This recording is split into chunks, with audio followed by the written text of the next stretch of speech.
آج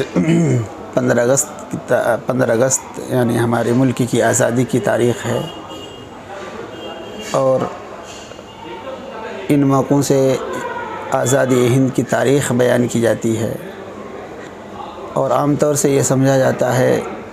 کہ 1857 سے اس ملک میں آزادی کا اور محض آرائی کا سلسلہ شروع ہوا، لیکن حقیقت کچھ اور ہے کہ مسلمان اس ملک میں میدان عمل میں صدیوں پہلے انگریزوں کے خلاف آ چکے تھے۔ انگریز اس ملک میں 1458 میں آتا ہے اور 1601 میں ایسٹ انڈیا کمپنی کے بینر تلے منظم طریقے سے منصوبہ بندیوں کے ساتھ ملک کے کونے کونے پر وہ اپنے جڑوں کو راسخ کرنے کی اور مضبوط کرنے کی پوری کوشش کرتا ہے۔ 1707 میں جب شہنشاہ اورنگزیب عالمگیر علیہ الرحمہ کا اس دنیا سے رخصت ہو جاتا ہے تو مغل سلطنت میں متزلزل پیدا ہوتی ہے اور وہ سلطنتیں ڈھیلی پڑ جاتی ہے، تو انگریز کو موقع ملتا ہے پاؤں پھیلانے کا، اپنے پنجوں کو جمانے کا اور اس ملک کے اندر اپنے سازشوں کے تیز کرنے کا۔ جب اس کی سازشیں تیز ہونے لگتی ہے تو سب سے پہلی وہ شخصیت جو اس خطرے کو محسوس کرتی ہے اور انگریز کے احساسات کی بھنک جس شخصیت کو سب سے پہلی لگتی ہے وہ سید احمد سرہندی مجدد الفسانی علیہ الرحمہ کی شخصیت ہے۔ حضرت اپنے شاگردوں سے، اپنے مریدین سے اور اپنے متعلقین سے کہتے ہیں کہ انگریز جو اس ملک کے اندر تاجر بن کر آیا ہے، حقیقت میں اس کا مقصد تجارت نہیں، بلکہ میں سمجھتا ہوں کہ وہ ہمارے اس ملک میں اپنے ذہنوں کے اندر کچھ اور سازشیں لے کر آیا ہے۔ وہ اس ملک میں حکومت چاہتے ہیں اور ہمارے اس ملک میں قبضہ چاہتے ہیں، ہمیں اس کے راستے روکنے ہوں گے۔ حضرت مجدد الفسانی علیہ الرحمہ اسکیمیں بناتے ہیں اور پھر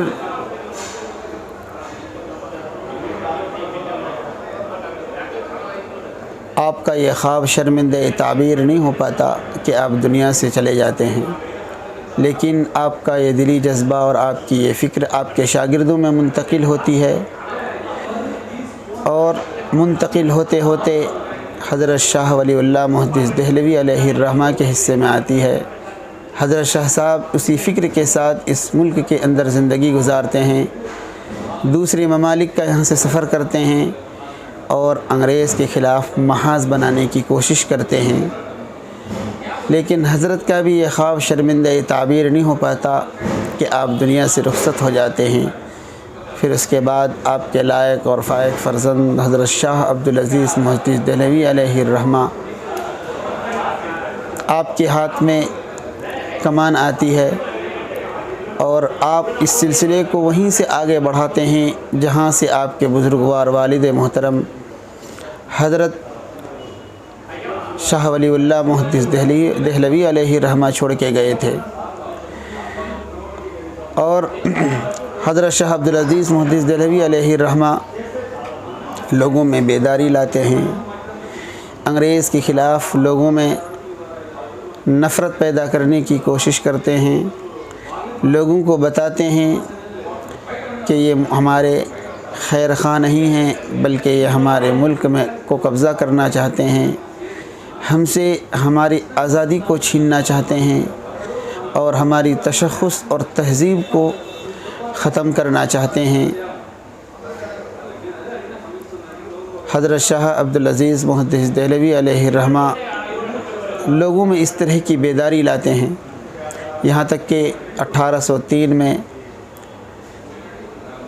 یونین جیک لال قلعہ پر لہرا دیا جاتا ہے اور یہ اعلان کر دیا جاتا ہے کہ خدا کی ملک بادشاہ سلامت کا اور حکومت بہادر کمپنی کا ہوگا۔ اس اعلان کے بعد حضرت شاہ عبدالعزیز محدث دہلوی علیہ الرحمہ وہ تاریخی فتویٰ صادر فرماتے ہیں، جس فتوے کے منظر عام پر آنے کے بعد لوگوں میں اور پورے ملک کے اندر انقلاب کی ایک ایسی لہر دوڑ جاتی ہے کہ انگریز اس کو سرد کرنے پر کامیاب نہیں ہو پاتا اور اس ملک کے چھوڑنے پر وہ مجبور ہو جاتا ہے۔ حضرت شاہ عبدالعزیز محدث دہلوی علیہ الرحمہ 1803 میں یہ فتویٰ دے دیتے ہیں کہ اس ملک میں رہنے والے ہر باشندے اور خاص طور سے مسلمانوں کے لیے اب یہ فرض ہو چکا ہے کہ اب انگریزوں کے خلاف ہمیں میدان عمل میں آنا ہوگا اور